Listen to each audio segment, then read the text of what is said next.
la más linda de las bebetas tejía sus amores con un don Juan, él con palabras buenas y cariñosa le prometió quererla con mucho afán. Confiada en sus promesas, una mañana ató toda su ropa y se fugó.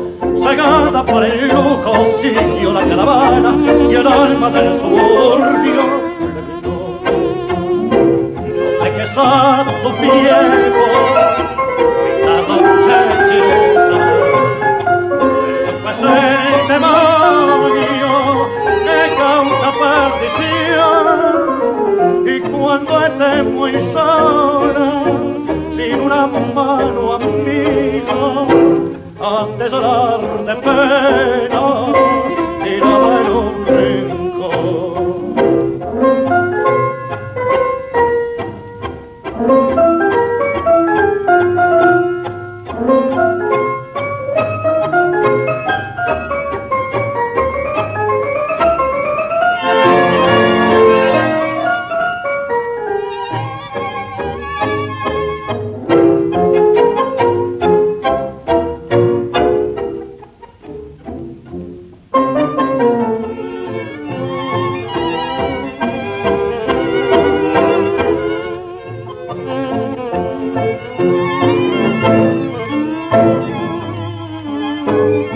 El viento le traía dulces recuerdos, pasajes de su vida, celos de sol, y el alma del suburbio con tristeza, como una voz lejana le recordó.